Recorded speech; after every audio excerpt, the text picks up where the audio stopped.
बारे में। पाषाण युग से शुरू करते हैं। पाषाण युग में मानव उत्पत्ति से लेकर 3000 BC तक को हम लोग पाषाण युग का इसका जानकारी जो है पत्थर के औजार से मिलता है। इसको पाषाण युग को 3 पार्ट में पाया गया, पूरा पाषाण, मध्य पाषाण और नव पाषाण। पूरा पाषाण हो गया मानव उत्पत्ति से 10,000 BC तक हो गया। ये सोहन नदी क्षेत्र में पाया जाता है, सोहन नदी क्षेत्र, इसलिए सोहन संस्कृति भी इसको कहा जाता है।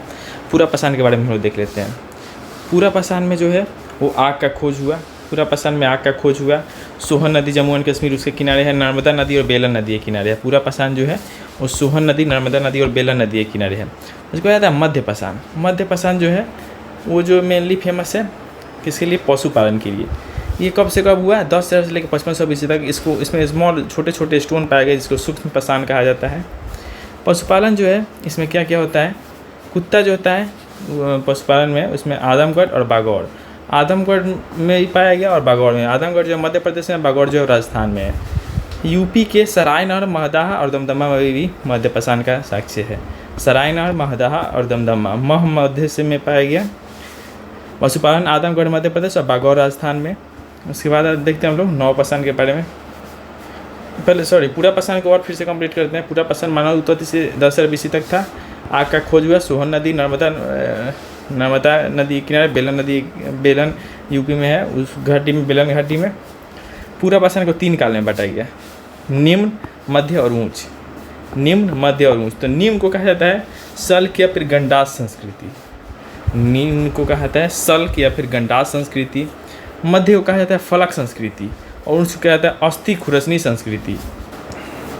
निम्न को कहा जाता है सल्क या फिर गंडास संस्कृति, मध्य को कहा जाता है फलक संस्कृति और ऊंच को कहा जाता है अस्थि खुरसनी संस्कृति। उसके बाद हम लोग देखते हैं मध्य पाषाण का लगभग हो ही गया था। नव पाषाण को देख लेते हैं हम लोग। नव पाषाण में पहले बार एग्रीकल्चर हुआ। एग्रीकल्चर करने के लिए लोग जो है वो सेटल होना शुरू हुए। उसके बाद इसमें समय मृद भांड यानी माटी का बर्तन मिला। तो ये सब तीनों इसमें बोला जाता है। नव पाषाण में एग्रीकल्चर हुआ, सेटलमेंट हुआ और मृद भांड मिला। इसमें फेमस जो जगह था उसके बारे में देख लेते हैं हम लोग। सर एक बुरझोम पाया, बुरझोम और गुफकराल। बुरझोम और गुफकराल जो है जम्मू कश्मीर में था। यह बुरझोम में आदमी और कुत्ता को एक साथ दफन किया गया था। और यहाँ पे इसी जगह पे जो है मृद भांड और गर्तवास मिला। गर्तवास मतलब अंदर की तरफ जो लोग घर बना के रखते थे, और मृद भांड जो है सर यहीं पे मिला बुरझोम में। तो चिरान जो था बिहार के सारण छपरा जिले में है, वहाँ पे हड्डी मिला, हिरन के सिंग का हड्डी मिला चिरान सारण से। उसके मेहरगढ़ जो पाक के बलूचिस्तान में है, उसके जो है ओल्डेस्ट सबसे पुराना कृषि का साक्ष्य जो है मेहरगढ़ में है। एक अपडेटेड मानिएगा तो अपडेटेड जो है लहुरा देव में है। लहुरा देव यूपी में है। और कोल्डिहुआ से चावल का साक्ष्य मिला है, ये भी यूपी में है। उसके बाद अतिरम्पकम, ये तमिलनाडु में है। कॉपर का कुल्हाड़ी मिला यहाँ पे अतिरम्पकम से। उसके बाद संगन कल्लू और पिकली हल। संगन कल्लू और पिकली हल जो है कर्नाटक में है। संगन कल्लू और पिकली हल दोनों के दोनों कर्नाटक में है। अतिरम्पकम तमिलनाडु में है। कॉपर के कुल्हाड़ी में कोल्डिहुआ चावल। लहुरा देव अपडेटेस्ट जो ओल्डेस्ट कृषि साक्ष्य लहुरा देव से मिला है। नव पाषाण के बारे में और देखते हैं हम लोग। जो मेहरगढ़ है नव पाषाण में, वो पाषाण काल से लेकर हड़प्पा सिविलाइजेशन तक है। मेहरगढ़ जो है वो पाषाण काल से लेकर हड़प्पा सिविलाइजेशन तक है। और संगन कल्लू जो और पिकली हल, संगन कल्लू राख के ढेर के लिए है। संगन राख और पिकली हल शंख का ढेर। शंख का पिकली बसता है तो पिकली हल जो है शंख का ढेर के लिए, संगन कल्लू राख के ढेर के लिए। पहिया का भी आविष्कार जो है नव पाषाण में ही हुआ। थोड़ा देखते हैं, ये हम लोग का पाषाण कंप्लीट हो गया। नव पाषाण को ये पॉलिश्ड एज भी कहा जाता है। अब भारतीय पुरातत्व का जनक जो है अलेक्जेंडर कनिंघम को कहा जाता है। उसके बाद रॉबर्ट ब्रूसफुट से father of Indian pre history कहा जाता है। इनका म्यूजियम है इनके नाम से कर्नाटक के बेल्लारी में। इंडियन आर्कियोलॉजिकल डिपार्टमेंट जो है वो संस्कृति मंत्रालय के अंदर आता है। राष्ट्रीय मानव संग्रहालय जो है उसको इसका नाम बदल के इंदिरा गांधी म्यूजियम रख दिया। MP भोपाल में है राष्ट्रीय मानव संग्रहालय। उसके बाद तम्र पाषाण युग। तम्र पाषाण युग जो है, तम्र पाषाण को कॉपर स्टोन एज कहा जाता है। मानव ने सर्वप्रथम सबसे पहले यूज किया कॉपर का यूज किया। उसके बाद पत्थर का भी यूज किया। मेनली जो तम्र पाषाण जो है ज़्यादातर गांव और कृषि ग्रामीण क्षेत्र मिला और कृषि उसमें होता था तम्र पाषाण युग में। उसका आदि ऐतिहासिक काल आता है। इसमें क्या क्या आता है वो देखते हैं। तम्र पाषाण में सबसे पहले इसमें कॉपर स्टोन का यूज हुआ तम्र पाषाण में, इसलिए नाम इसका तम्र पाषाण पड़ा। ग्रामीण और कृषि के लिए एरिया में यूज हुआ। आदि ऐतिहासिक काल में समझ आता है। राजस्थान का बनास और आहार तो बनास या फिर आहार संस्कृति जो है वो जो ताम्रवर्ती स्थल उसको कहा जाता है। ताम्रवर्ती स्थल शहर का प्रमुख केंद्र बिंदु जो है बनास का था वो गिलूंद था। ताम्रपाषाण में राजस्थान में आता था बनास और आहार संस्कृति। तो उसका जो बनास संस्कृति का जो मेन प्रमुख केंद्र बिंदु था उसका नाम था गिलूंद, और उसी को हम लोग ताम्रवर्ती स्थल भी कहते हैं। पाषाण संस्कृति का अंत होने के बाद उत्तर भारत में जो है क्या आया, हड़प्पा सभ्यता आया, और दक्षिण भारत में महापाषाण सभ्यता आया। हम लोग ताम्रपाषाण के बारे में देखते हैं। ताम्रपाषाण जो है राजस्थान में आया बनास और आहार संस्कृति। महाराष्ट्र में आया जोड़वे संस्कृति। जोड़वे संस्कृति का बड़ा शहर था इनाम गांव, और जोड़वे संस्कृति तो दैमाबाद जहाँ पे कांस्य का धातु मिला। कांस्य को हम लोग ब्रॉन्ज कहते हैं हम लोग। और जोड़वे संस्कृति महाराष्ट्र में पाया गया। इसका सबसे बड़ा इनाम गांव था। दैमाबाद में जो था वो ब्रॉन्ज मिला। तो मालवा और मायथा जो था मध्य प्रदेश में मालवा और मायथा जो था वो था मध्य प्रदेश में मालवा और मायथा। सो ये पढ़ी लिया कि पाषाण संस्कृति के अंत में उत्तर भारत में हड़प्पा, दक्षिण भारत में महापाषाण सभ्यता आया। मनुष्य संबंधी सबसे पहला जो साक्ष्य मिला वो नर्मदा घाटी में मिला। मनुष्य के अस्थि पंजर का पहला प्रमाण सराय नहर महदहा यूपी से मिला। मध्य पाषाण से सब जुड़े हुए सराय नहर महदहा अस्थि पंजर का सबसे पहले यहीं से मिला। और उसके बाद मनुष्य सबसे पहला साक्ष्य नर्मदा घाटी से मिला। 3 मानव कंकाल जो है दमदमा यूपी में मिला। 3 मानव कंकाल दमदमा यूपी में, सराय नहर महदहा में। अब क्वेश्चंस को देख लेते हैं हम लोग एंशिएंट हिस्ट्री के। ये चैप्टर कंप्लीट हो गया। फिर इतिहास के पिता किसको कहा जाता है, तो हेरोडोटस को कहा जाता है। मुद्रा राक्षस कौन लिखा था, विशाखदत्त लिखे है मुद्रा राक्षस। कह रहा है कि निम्न में कौन सा जो है गुप्त काल में लिखा गया है। तो गुप्त काल में अमरकोश, अमर सिंह द्वारा, मेघदूत, कामसूत्र, मुद्रा राक्षस, ये चारों जो है गुप्त काल में लिखा गया। अमरकोश, मेघदूत, कामसूत्र, मुद्रा राक्षस चारों उसी काल में लिखा गया। अमरकोश अमर सिंह लिखे हैं, कामसूत्र लिखे हैं वात्स्यायना, मुद्रा राक्षस विशाखदूत, मेघदूत का भी याद नहीं आ रहा है। कुमार संभव किसका है, कालिदास का है कुमार संभव। कौन सी पूछे काली द्वारा नहीं लिखे, दास द्वारा नहीं, सब जैसे ट्रिक से याद करता है कि म वाला होता है। जैसे मेघदूत का कुमार संभव से ऋतु संहारम, तो उसमें याद रखना कि उत्तर रामचरितम जो भावभूति का लिखा हुआ है। उत्तर रामचरितम जो है भावभूति का लिखा हुआ है। और बाकी मेघदूतम, कुमार संभवम, ऋतु संहारम, ये सब कालिदास का लिखा हुआ है।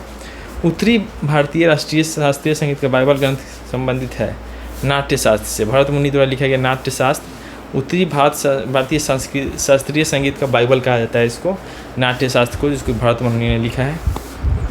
तो कह रहा है सुमेलित करना मिलाना। तो पन्नी लिखे अष्टाध्यायी, वात्स्यायन लिखे, कामसूत्र, चाणक्य लिखे अर्थशास्त्र, कलहन लिखे राजतरंगिणी। कलहन द्वारा रचित राजतरंगिणी जो है वो किसके संबंध में है, तो कश्मीर के इतिहास के संबंध में है। कलहन की राजतरंगिणी जो है एक तरह की इतिहास की पुस्तक गोडवाहो लिखी है वाकपति द्वारा। कलहन जो राजतरंगिणी का उसमें टोटल कितने तरंग है, तो टोटल 8 तरंग है। कलहन जो है उसमें 8 गो है। नागानंद, रत्नावली और प्रियदर्शिका, किसके लेखक कौन है, नागानंद, रत्नावली और प्रियदर्शिका। नागानंद, रत्नावली और प्रियदर्शिका के है हर्षवर्धन। निम्नलिखित युग्मों में कौन एक सही सुमेलित नहीं है, तो मालविका, अग्निमित्रम, कालिदास, मुद्रा राक्षस, इस तीनों सही है। सौदरानंद, अश्वघोष। लेकिन हर्ष जो है वो राजशेखर के द्वारा लिखा हुआ है। हर्ष जो है वो राजशेखर के द्वारा लिखा हुआ है। तुम्हारा अधिकार कर्म पर है, फल की प्राप्ति पर नहीं, यानी उसे किस ग्रंथ में कहा गया है, गीता में कहा गया है कि तुम्हारा अधिकार कर्म पर है, फल की प्राप्ति पर नहीं। तो कौन सही नहीं है, लाइफ ऑफ ह्यूमन सिंह हुइली के द्वारा लिखा गया है। हिस्टोरिया फिलिपिकल जो है पाइपेस ट्रोगस के द्वारा। द हिस्ट्री जो है वो हेरोडोटस के द्वारा। नेचुरल हिस्ट्री जो है प्लिनी के द्वारा लिखा गया है। टॉलमी के द्वारा द ज्योग्राफी लिखा गया है, तो ये गलत हो गया। चीनी यात्री सुंग्यून भारत की आया था। सुंग्यून जो है 1515 से 1520 के इसमें सुंग्यून आया था। किसको जो है चालकोलिथिक एज भी कहा जाता है। जो ताम्रपाषाण यानी कॉपर स्टोन जो होता है उसको चालकोलिथिक एज भी उसी को कहा जाता है। ताम्रपाषाण को ही चालकोलिथिक भी कहा जाता है। भीमबेटका कहाँ है, तो अब्दुल्लागंज रायसेन में भीमबेटका जो है अब्दुल्लागंज रायसेन में है। निम्नलिखित में किस स्थान पर मानव के साथ कुत्ते को दफनाए जाने का साक्ष्य मिलता है, तो कुत्ता के साथ जो आदमी को बुरझूम में दफनाया गया है। भारत में सबसे पहले मानव का साक्ष्य नर्मदा घाटी से मिलता है। भारतीय पुरातत्व सर्वेक्षण आर्कियोलॉजिकल जो है संस्कृति मंत्रालय के अंदर आता है। निम्नलिखित में से किन स्थानों में मध्य पाषाण काल में पशुपालन जो बागौर में और आदमगढ़ में होता है। एक ही कब्र से 3 मानव कंकाल निकले हैं दमदमा में। हड्डी से निर्मित आभूषण भारत में मध्य पाषाण काल के संबंध में कहाँ से प्राप्त हुए थे, महदाहा से। हड्डी से बना आभूषण महदाहा से सराय नहर से भी है, लेकिन ज़्यादातर सही आंसर है महदाह, हड्डी से बना आभूषण। अष्टाध्यायी जो है पनीनी के द्वारा लिखा गया है। कोपेनहेगन संग्रहालय की सामग्री में पाषाण काल से लौह युग का त्रियुगन विभाजन किया था थॉमसन ने। कोपेनहेगन संग्रहालय म्यूजियम था, उसमें सामान जो था उसमें पाषाण कांस्य और लौह युग का जो विभाजन किया था थॉमसन ने। उत्खनित प्रमाणों के अनुसार पशुपालन का प्रारंभ हुआ था मध्य पाषाण काल में। पशुपालन का प्रारंभ हुआ था मध्य पाषाण काल में, जो है पशुपालन शुरू हुआ था। सही बात है। मानव द्वारा सबसे पहले अनाज जो उगाया गया था वो था जौ को सबसे पहले उगाया गया था। भारतीय उपमहाद्वीप में कृषि के प्राचीनतम साक्ष्य प्राप्त हुए हैं मेहरगढ़ से। सबसे पुराना साक्ष्य जो है मेहरगढ़ से मिला है। भारतीय उपमहाद्वीप में कृषि के प्राचीनतम साक्ष्य प्राप्त हुए हैं लौरादेव से। ऑप्शन के हिसाब से अगर पुराना पूछे तो मेहरगढ़, और नया वाला पूछे तो लौरादेव। मेहरगढ़ जो है पाकिस्तान के बलूचिस्तान में है, नया वाला जो है लौरादेव यूपी में है। उस स्थल के नाम बताइए जहाँ से प्राचीनतम स्थायी जीवन के प्रमाण मिले हैं। तो सबसे पहले इसमें ऑप्शन उससे हिसाब से हम लोग मानेंगे मेहरगढ़, क्योंकि ऑप्शन में हम लोगों ने वो नहीं दिया हुआ है, क्या बोलते हैं उसको, नर्मदा घाटी, इसलिए हम लोग मेहरगढ़ मानेंगे। निम्न किस एक पूरा स्थल में पाषाण संस्कृति के लेकर हड़प्पा सभ्यता तक के, पाषाण से लेकर हड़प्पा सभ्यता जो है मेहरगढ़ में है। पाषाण संस्कृति से लेकर हड़प्पा सभ्यता तक। नवदा टोली का उत्खनन किसने किया था? एच.डी. संकालिया। नवदा टोली जो है वो एच.डी. संकालिया के द्वारा किया था नवदा टोली का। राग का टीला संगम कल्लू और संग का टीला, राग का टीला हुआ संगम कल्लू। भीमबेटका गुफा जो है गुफा शैल चित्र के लिए फेमस है, शैल चित्र के लिए भीमबेटका मध्य प्रदेश में। बाद में किस शिलाश्रय से सर्वाधिक चित्र, सबसे ज़्यादा चित्र जो है भीमबेटका से ही मिला है। भीमबेटका सबसे ज़्यादा चित्र मिला है। भीमबेटका को किसने खोजा? विष्णुधर वाकनकर। विष्णुधर वाकनकर जो थे उसको खोजे थे। नवदा टोली को एच.डी. संकालिया, नवदा संकालिया, और विष्णुधर वाकनकर खोजे थे भीमबेटका को। निम्नलिखित योग पर विचार कीजिए। चंद्रकेतुगढ़ को टेराकोटा कला कौन कौन सही सुमेलित है? तो चंद्रकेतुगढ़ को टेराकोटा कला और गणेश्वर को ताम्र कलाकृतियाँ। गणेश्वर को ताम्र कलाकृतियाँ, गणेश जी को सब कलाकृति था। चंद्रकेतुगढ़ को टेराकोटा कला। विंध्य क्षेत्र के किस शिलाश्रय सर्वाधिक सबसे ज़्यादा मानव कंकाल मिला है? लेखहिया से सबसे ज़्यादा मानव कंकाल मिला है, लेखहिया से। भारतीय पुरातत्व का जनक कहा जाता है अलेक्जेंडर कनिंघम को। राष्ट्रीय मानव संग्रहालय कहाँ पर है? भोपाल। राष्ट्रीय मानव संग्रहालय भोपाल में, इसका नाम इंदिरा गांधी म्यूजियम हो गया है। पुरातत्व का जनक अलेक्जेंडर कनिंघम को कंप्लीट हुआ है।